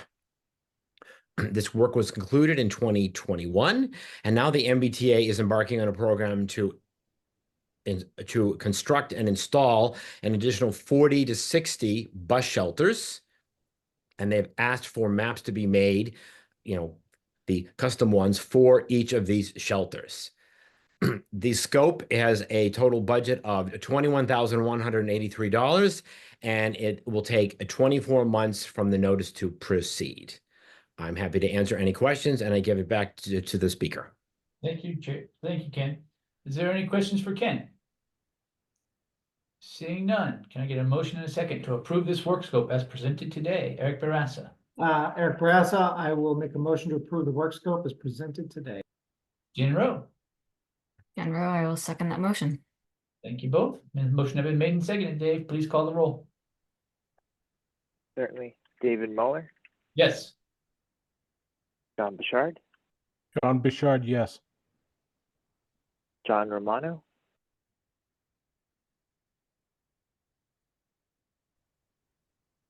John Romano. Sorry about that. Not a problem. Thank you. Sandy Johnston, Sandy Johnston, yes, and thanks from the T to Ken for all of his excellent mapping work over the years. Jim Nee, Jim Nee, yes.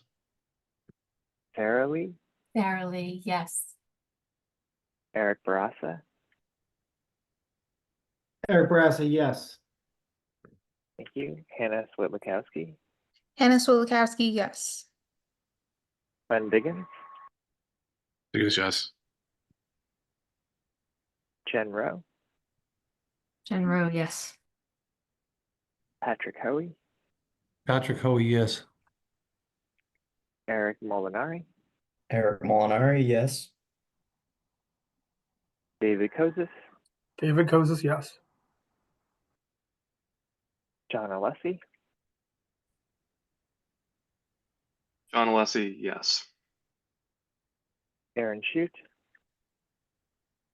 Aaron Shute, yes. Tom Bent, Tom Bent, yes. Dennis Giambetti, Dennis Giambetti, yes. Darlene Nguyen, Darlene Nguyen, yes. Rachel Benson, Rachel Benson, yes. I love a good map. absolutely. Tom O'Rourke, I do too, so yes. and with that and excitement, this work scope motion carries. Back to you, Mr. Chair. Thank you, everybody. You all enjoy the next work scope too. It's another mapping work scope. Ken Dumas. Hello again. So I'm presenting a second work scope. This time it's for bus network redesign. For many who may know, the MBTA is embarking on an ambitious program to create a network of high-frequency buses whose frequency essentially rival that of the rapid transit system. Phase 1 is about to be completed in the next few weeks. And during that 2-year exhaustive process, we worked out what would be the best way to display and show all of these new bus routes on all of the MBTA maps. So this would include the rapid transit map, the system map, neighborhood maps, bus shelter maps, and the bus route maps which go with the schedules. Now that phase 1 is done and we have a list of standards and specifications for how this will go, how these maps will look going forward, the bus network redesign has 4 additional phases, 2 through 5, which are going to happen, if all goes well, over the next 4 years. And this scope, which is budgeted at $93,204, is basically to cover all of the maps that will need to be updated in each phase. The MBTA will essentially give the graphics team a list of the routes and the maps that needs to be changed, and these will be updated 1 phase at a time. The scope has a time frame of 48 months with an average spending of about $23,000, excuse me, per phase, which roughly lines up with each calendar year. Happy to answer any questions, and I give it back to the speaker. Thank you, Ken. Any questions for Ken? Sandy Johnston. Thank you, Mr. Chair. More of a comment than a question, but I have pledged to the bus network redesign team to promote information about phase 1 rolling out on December 15th at every possible opportunity. So I'm going to put the link to that information in the chat, and if you have a chance to push it out to your networks, please do. And thank you again, Ken and team, for all of your hard work on the mapping. Thanks, Sandy. If there are no other questions, I'm going to ask Sandy to make the motion to approve this work scope. Sandy? I am happy to make the motion to approve this work scope. And next, Rachel Benson, who I've heard loves maps. Yes, I am more than happy to second this motion. Thank you. Dave, before you call the roll, on the last 2 votes, you missed Melissa Tintakoulis. So make sure you include her here and then let her vote on the last 2 items via chat or some way so that she can get recorded as voting. So now call the roll, Dave, whenever you're ready. Yes, and apologies, Ms. Melissa. I will start with David Moeller on this vote. Dave, Yes. And actually, while Melissa is unmuted, Melissa, would you like to vote on this as well as I the would last like to vote 2? yes on both items and the previous 2. Thank you. Thank you. Next, we'll go to John Bouchard John Bouchard, yes. Thank you. first, and John Romano. John Romano, yes. Back to Sandy Johnston, Sandy Johnston, yes. Jim Nee, Jim Nee, yes. Sarah Lee, Sarah Lee, yes. Eric Barassa, Eric Barassi, yes. Anna Switlikowski, Anna Swilikowski, yes. Len Diggins, Diggins, yes. Jen Rowe, Jen Rowe, yes. Patrick Hoey, Patrick Hoey, yes. Eric Molinari, Eric Molinari, yes. David Kozis, David Kozis, yes. John Alessi, John Alessi, yes.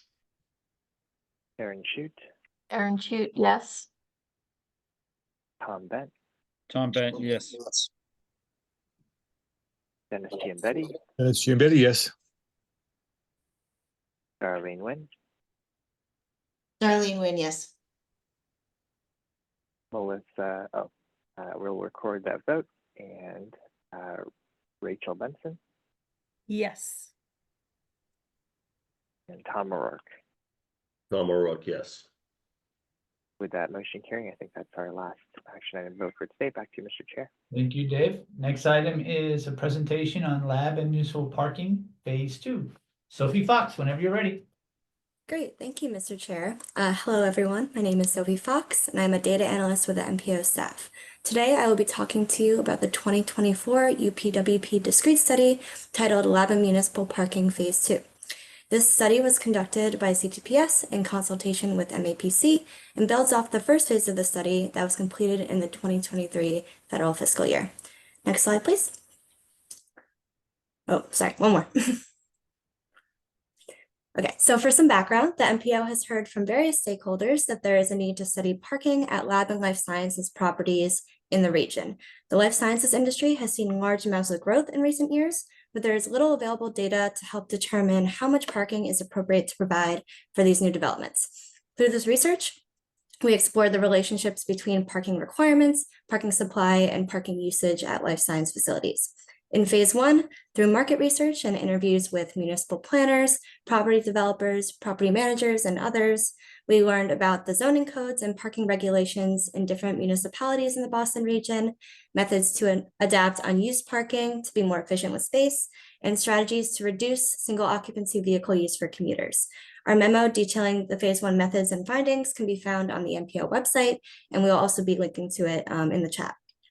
In phase 2, we expanded on the phase 1 work to collect and analyze parking supply and usage data in the Boston region with the goals of measuring the relationship between parking supply and demand at lab and life science properties and exploring other factors that might correlate with parking usage.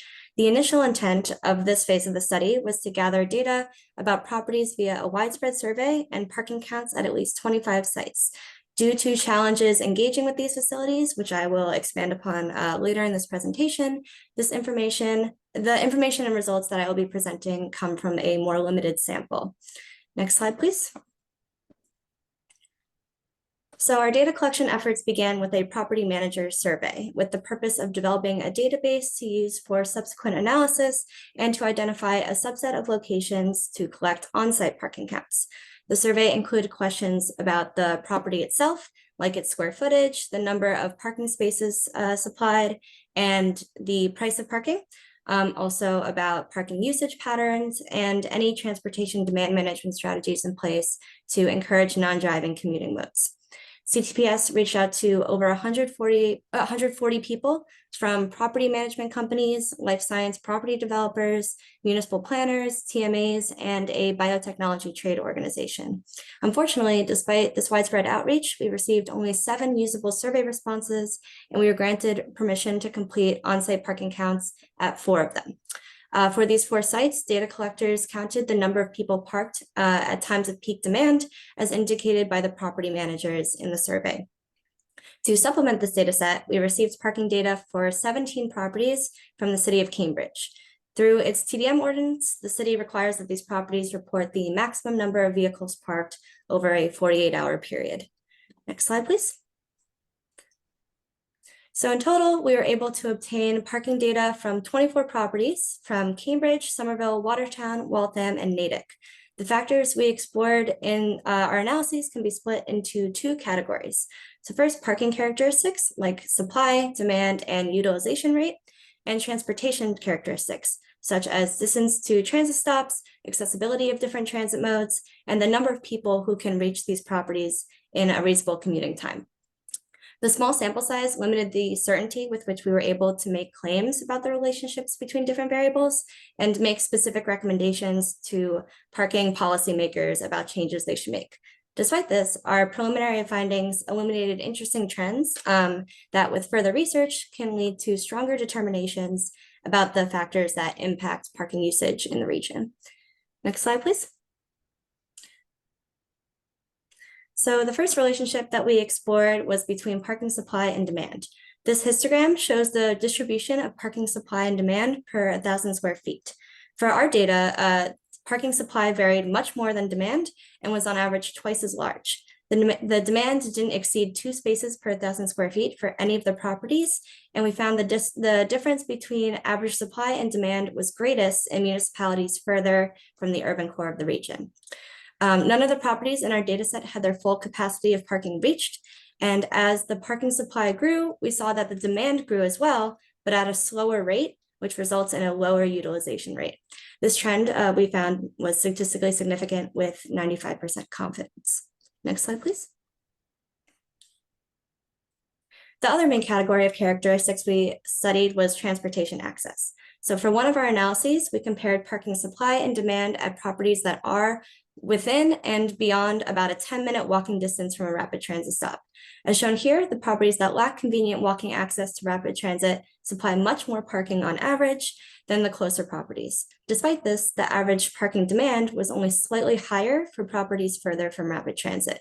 The less accessible properties tended to have the lowest parking utilization rates due to this mismatch between supply and demand. Next slide, please. As another way to measure accessibility, we utilize Conveil, which is a web-based analysis tool that is used to demonstrate how people are connected to destinations through different modes of travel. For this analysis, we considered a 45-minute driving trip, a 45-minute transit trip, and a 30-minute biking trip as 3 possible commutes to these properties. The map here shows an example of the area from which someone could reach the Somerville property within a 45-minute transit trip.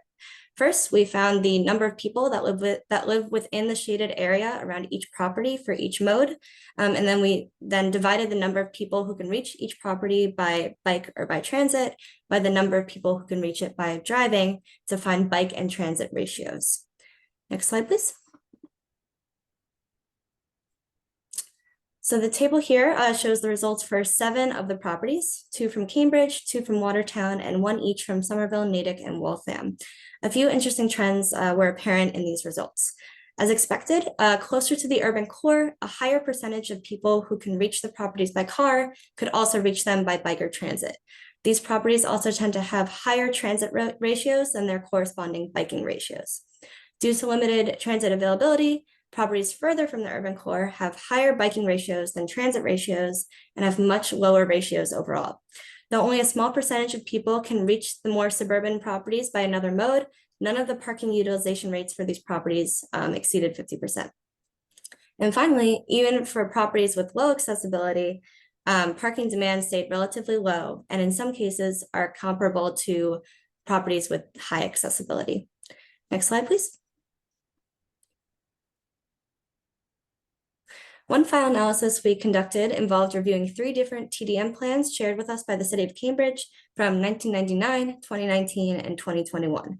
While we didn't have sufficient data to evaluate the impact of TDM on parking demand at lab and life science facilities, we were able to identify a number of strategies put in place to try and promote the use of non-single occupancy vehicle commutes and see how these strategies have adapted over time.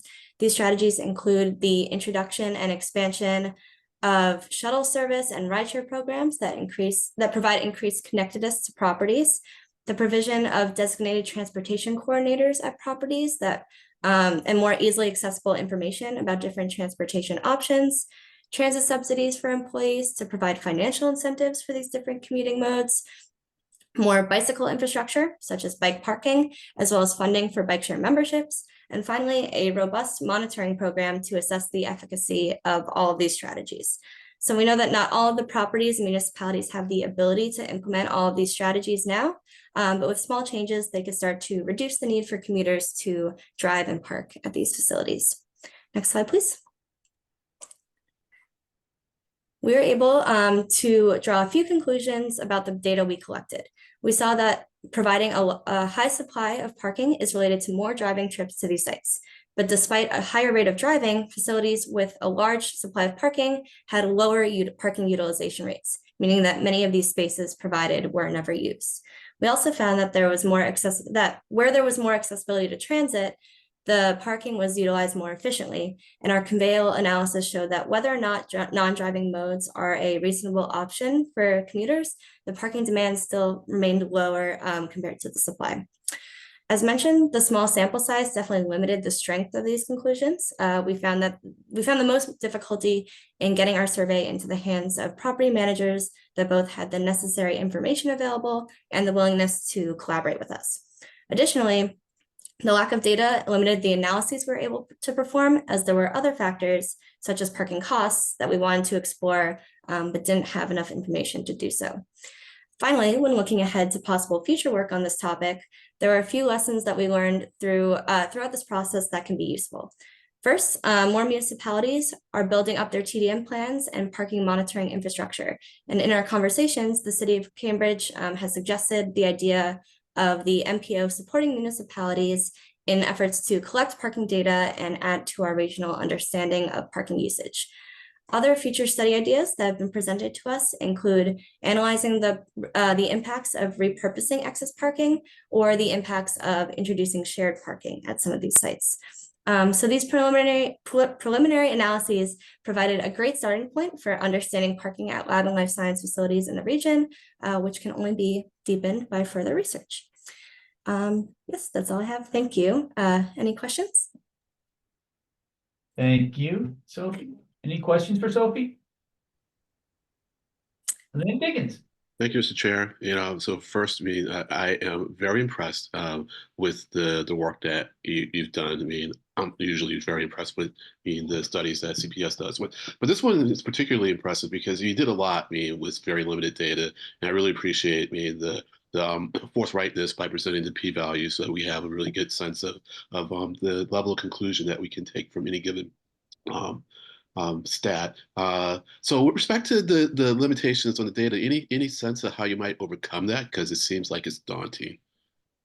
Yeah, I think we've been thinking, I guess, about different ways to kind of overcome that. I think we just getting more information out there about like us and what we do with our work, so that property managers might not have to overcome that hurdle when engaging with us could be helpful. I think a lot of the times when I would reach out to people either by phone or by email, that was kind of the first thing we had to do, is we had to say like, here's what the MPO is, here's what CGPS is, here's what we're doing. And I think that they were still unsure, and a lot of times just stopped kind of communicating with us once we were, had to explain all of that. So if there's any way to sort of kind of grow that relationship between property managers and either CGPS or MPO as a whole, I think that could be helpful in the future. Thank you. And I'll just also add, I was impressed with the uses of Conveil and also how the transit score was developed. So the more and more I see what Conveil can do, I'm really impressed. So thank you. Thank you very much. Thank you. Yeah, Conveil is fun to use for this for sure. Eric Terrassa. Sophie, thank you for this presentation and thank you for the work that you and your colleagues have done on this. I think this is a great body of work. This really complements the work that we at MAPC have been doing sort of on the residential side. I think we know in broad strokes that, having a lot of parking available where you live and like where you work or your end destination, it's really challenging to get people to take another mode besides an automobile. There's so much factor and influence that sort of abundant amount of parking has on people's behavior. So I think this is great. I think we're starting to paint a picture that in the region, both on the residential and somewhat on the commercial side, we're kind of overbuilding parking. And I think it's important for us to think about, what are sort of next steps, research. Happy to talk more.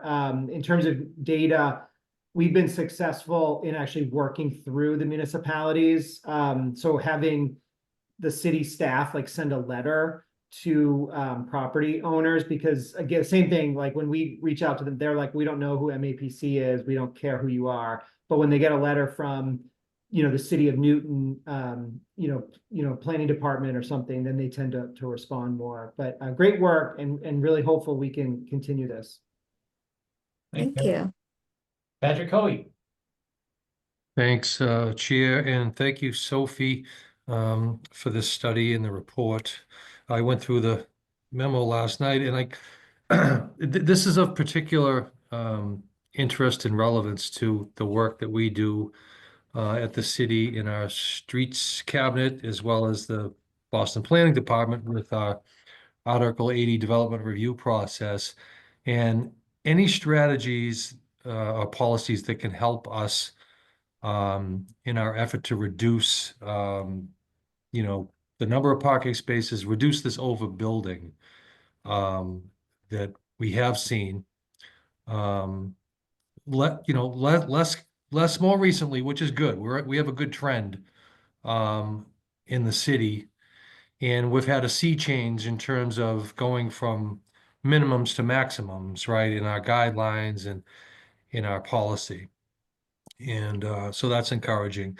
But having a data-driven, peer-reviewed study that uses survey and field work that we can point to in our negotiations with developers is super helpful when you do have situations where a development proposes a sizable garage or a number of spaces that could be above what we would like to see in terms of our ratios and our guidelines.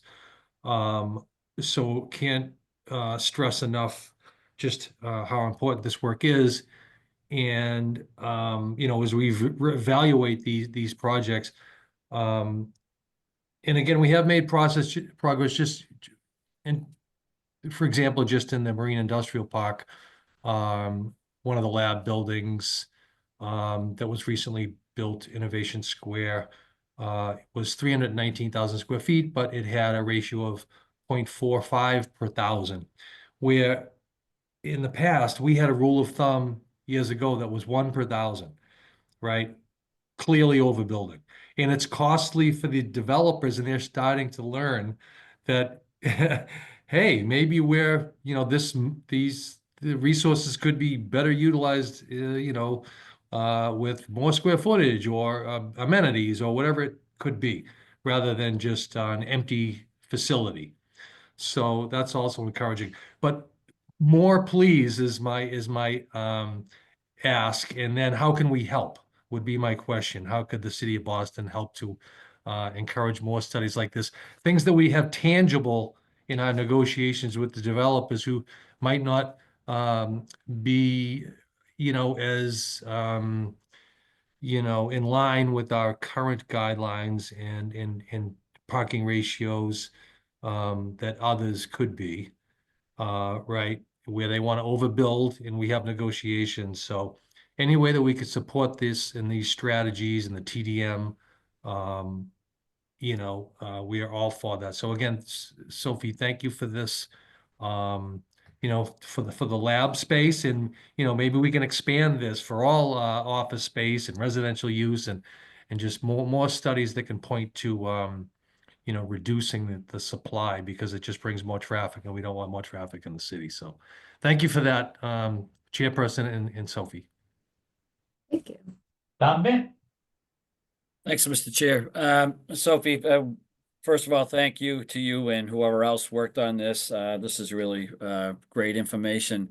I would suspect with maybe, disappointed with maybe some of the participation, right? And I'm wondering if, because there's been such a downturn in the lab space markets over this almost the 2 periods that you've been working on the study, might have contributed to that.